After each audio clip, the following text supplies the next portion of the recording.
Hi folks, Dr. Brad Semp here, aka the Busyness Doctor, and I'd like to welcome you to episode 15 of the Busyness TV show. This is the show dedicated to helping you to get out of busyness and get down to business. Now today's show is brought to us by Extreme Business Makeover. Tom Scott is an entrepreneur of entrepreneurs. He's an excellent, brilliant mind, and he's the mastermind behind Extreme Business Makeover. It's an event held in Orlando every April, something I spoke at several years ago. And it's an awesome group, an awesome community, and an opportunity for you to meet great speakers and other people all trying to grow their businesses together. So check them out right now at extremebusinessmakeover.com. Now in today's show, I'm going to cover a story about two mice. Then we're going to unveil to you the second part of the interview with Paul Lemberg, the business coach and strategist. And then we'll wrap up with a Factivity segment about mobile phones. It's now time for our Buck the System segment. This is a segment in which we take a look at real life examples of people, animals, that buck the system to produce extraordinary results. Now in today's segment I have a personal story for you. My wife and I and our 5 children went out to dinner the other night, and we actually had Lee's nephew who was down, Kevin. So we had 6 total kids plus Lee and I. And we went to dinner, met a couple friends of ours who have 3 children, had dinner, and when we left, we live in the same subdivision, they were heading back, they left before us, and as we were pulling away after getting all 5 children plus Lee's nephew into the car, which is no small task, we get them all in the car, we noticed that our couple friends and their children were going into Petco before we even left the shopping area.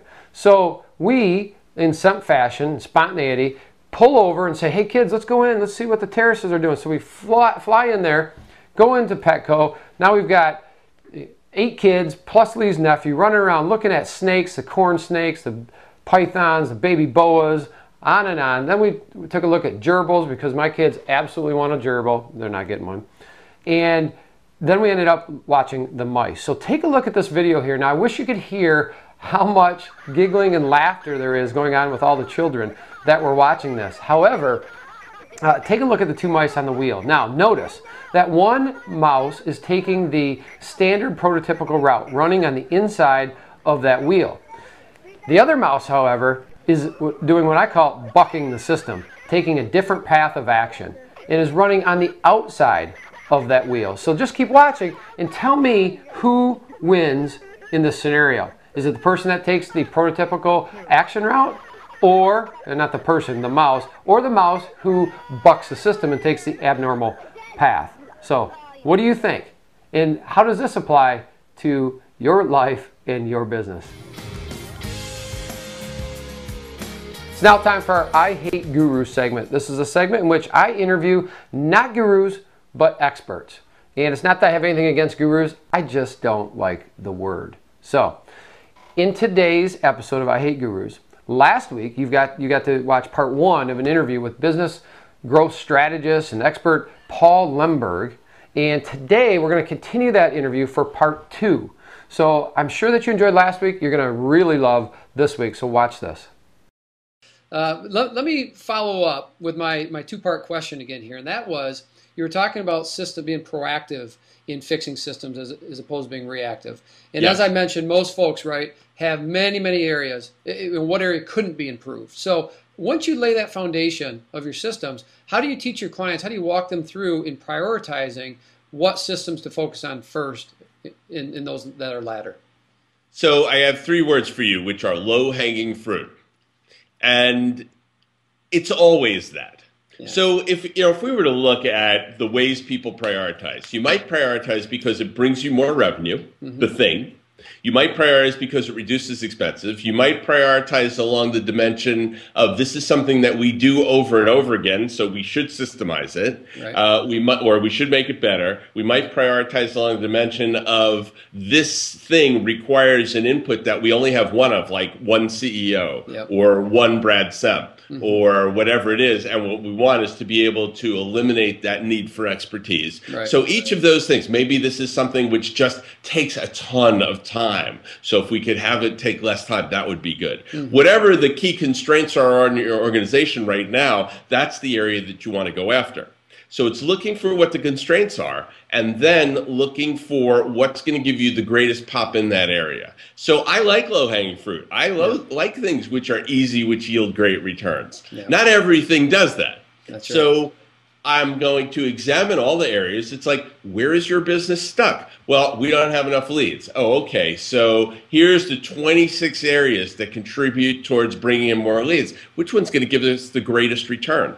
So to me, that process of prioritization, the challenge that people have with it is because they have conflicting priorities. So we'd like something which brings in more money, but we'd also like something which frees up the CEO's time. And those are not the same. That's right? Ideally, it would free up the CEO's time and bring in more money. Maybe, maybe not. Yeah. So we're going to have to weigh those two. And what I've created a little piece of software that we have. We call it the contribution matrix. Okay. And what it allows you to do is list all of the things which are criteria for prioritization and give each one a value. And then for all of the possible choices that we have, we rank each one along the various criteria. And then the thing just takes the weighted average and says, bam, that's where your greatest return is. So awesome. The problem that people have is they don't consciously recognize that they're dealing with multiple criteria. And so they can't say, well, which is more important? Should I get a new car or should we go to Hawaii? Yeah. Should we send the kids to private school or should we put money away for retirement? Right? Those are all conflicting things. It's like, well, which one is going to give the greatest amount of satisfaction, however you measure it, to your organization, whether it's your family or your Fortune 100. So it's the key, to boil this down, is to explicitly recognize the criteria and then be able to evaluate along each of those criteria and say, bam, we have a total score and this one wins. Right? So that's how I do it. I think you can do that on a casual level, but you still have to acknowledge, do I want more time or do I want more money? Do I want to be closer to God or do I want to beat my neighbor up? It's like, I mean, these are things people think about on a daily basis. And they're not all equal. As you said, they're weighted. People want one of those criteria more than others. So that's great. And the weightings change over time. That's right. That's right. Right? You may be trying to make more money. And, if this is a little entrepreneurial business and you're trying to make more money, and then you get to a certain point where you've crossed the threshold, and maybe it was $250,000 or maybe it was $1 million or who knows what it was. But you cross the threshold and the importance of that thing drops off. Now, all of a sudden, it's about more time. Now, a little bit later in life, and it's about having a more spiritual connection. And what's interesting is in India, people actually have a system, which is that they sort of look at their lives in compartments, and at each stage, every 20 years, there's a global change in what your priorities are. And I mean, that's really true for every system in every country. People are that way. They've just codified it. Right? And by the time you get to be 60 years old, the expectation is you're past making money, you've paid for your kids, you've acquired whatever assets you've gotten, and now it's time to be spiritual. So it's a really interesting sort of model. I think that as individuals and as corporate entities, it's worth saying what's important today. Not what was important last week, what's important today. The whole Be Unreasonable theme is to be willing to re-examine your current state of affairs in the current context. And because it's going to be different from what it was 4 weeks ago. That's right. Absolutely right. Well, hey, I got a couple more questions for you. And actually, our video was bonking out there a little bit, but that's okay. Because what I want to tell our viewers is listen to Paul's words. He's got some just absolute pearls of wisdom in here. And so we're back now with the video. But, hey, Paul, we talked a couple weeks ago. And I want to shift gears and move from this business talk down to a personal system. It also applies to business as well, and the email side of things. And I was talking about how we have email for busy people, and that's a system that actually does do what I say, buck the system, as you say, be critical and step outside the expected. But you mentioned one way that you've taken clients, given them advice to handle their email. What was that? So I call it email bankruptcy. I love it. And there's two parts to it. And if you just want to do this on your own, it's really very simple. most people have this problem, which is their inbox has become a filing system.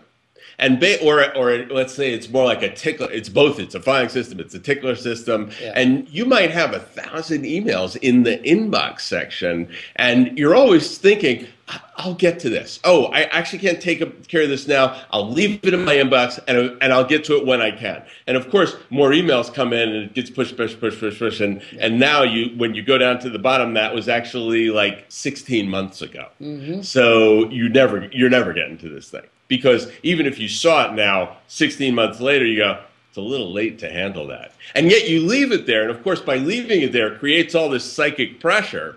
So that just contributes to busy people feeling far more busy than they actually are. That's right. So I found this great stress reliever, and it's called email bankruptcy. And the way it works is very simple. Write an email, and I would keep it short. And the email is basically, it's going to go to every single person in your contact folder. Mm-hmm. And you just blast it out, and you say, I just want to let you know, I've declared email bankruptcy. And I'm not going to respond to any of the emails that you've sent me up till now. However, if it's something that's really important, let me know about it, and I'll take care of it.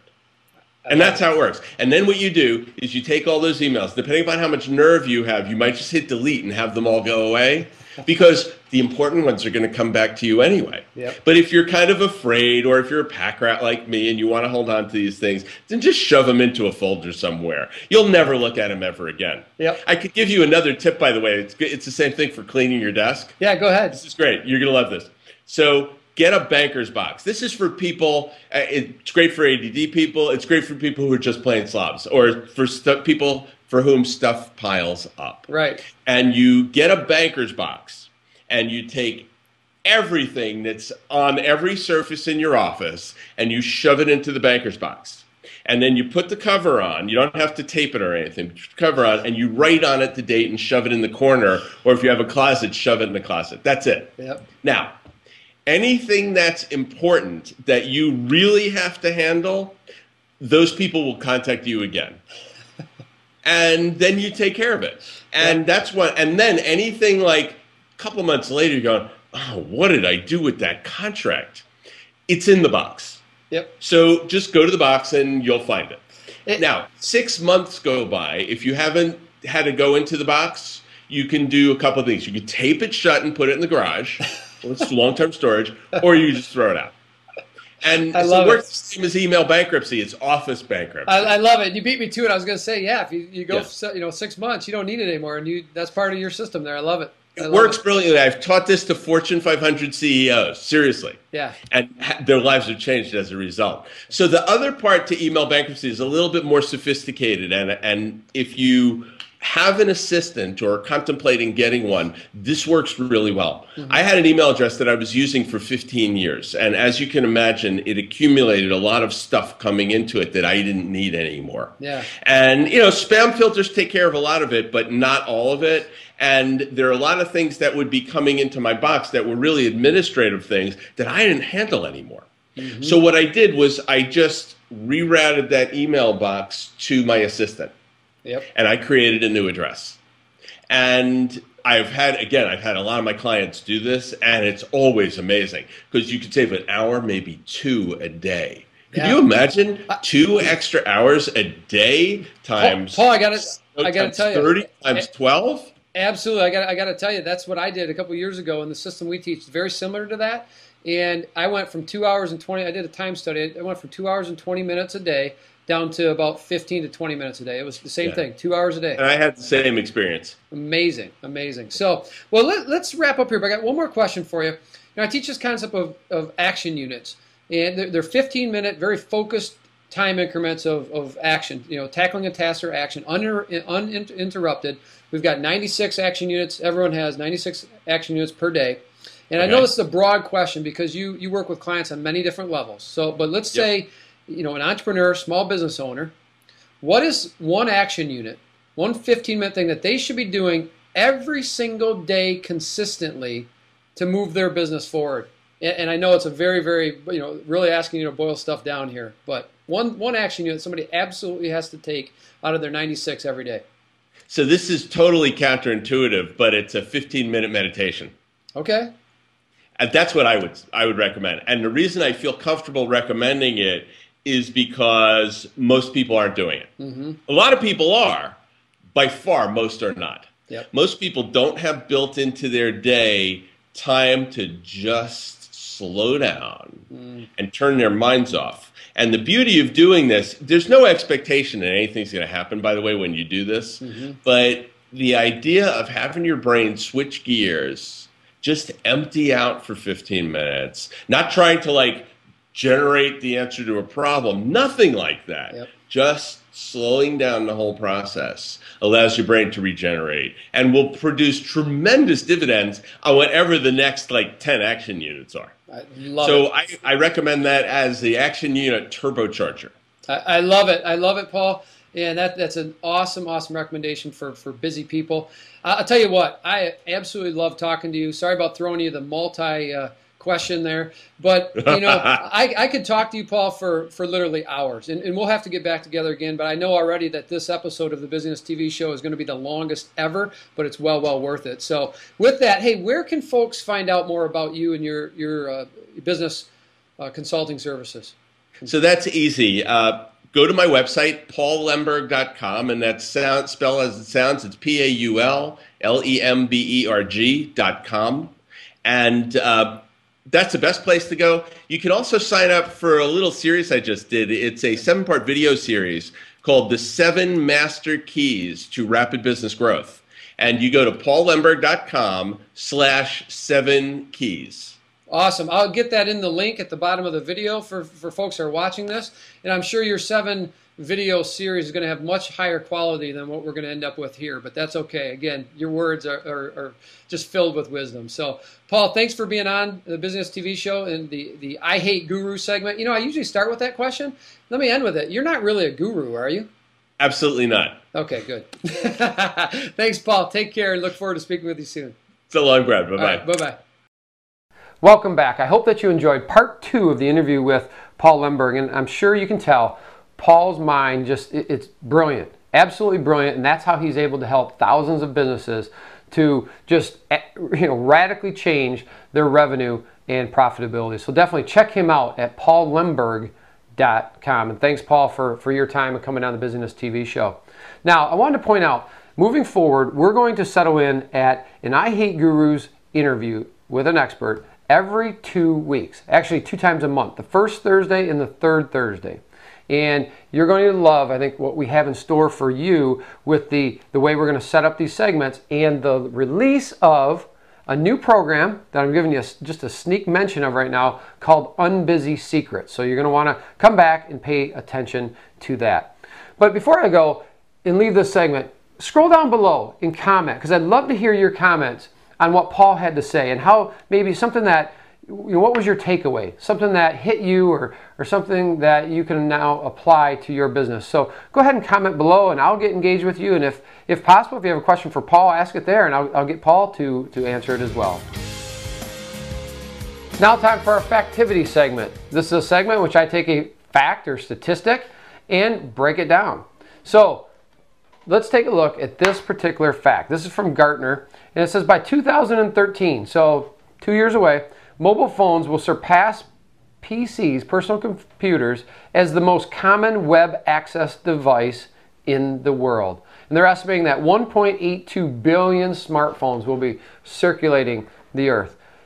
More than PCs, just think about how fast the computer industry rose and how many PCs, and as the cost of PCs dropped, the technology rose, the cost dropped, the number of PCs exploded in the world. And now phones, because of the mobile internet browser capability on phones, they are going to replace in numbers the number of PCs by 2013. I just find that an interesting statistic, not surprising, but interesting because of this. At least with a PC, you could leave it at home. Or, you know, the laptop, if you're carrying it with you, you still needed to find an internet connection somewhere. But with mobile phones and smartphones, we're connected all of the time. So from my perspective, it just furthers the need for technology detox, for, you know, time away, to shut down and just get away from all of the technology. And technology being one of our, you know, call it a core net or a core cause of busyness, it's absolutely imperative that you find a way to break away and find some structure and freedom, some peace and some solace away from that technology. So we have some things over the next year that we're going to be doing and to help you on technology detox. But think about that. Think about that and figure out a way that you can detox yourself from technology and not get caught up in being connected to the internet 24/7. So that wraps up the Busyness TV show for today. I'd like to thank you for being here and remind you as always, on anything, comment below. Scroll down, give us a comment because I'd love to hear from you. Your input, what you like, what you don't like, you have questions, and I will engage with you there or get the expert like today, Paul Lemberg, to engage. Also like to remind you to register for show notifications and updates so that every time we release a new show, you'll be notified either via email by subscribing at busyness.com or via iTunes. Go to iTunes and search for the Busyness TV show, subscribe via that, and you can watch it right on your computer via iTunes. So also don't forget to like us at Facebook at facebook.com/busyness TV. You can find us on Twitter as well at Busyness TV. So I'm Dr. Brad Semp, the Busyness Doctor. Thank you for being here. I look forward to seeing you next Thursday on the next episode of the Busyness TV show. Take care and bye-bye.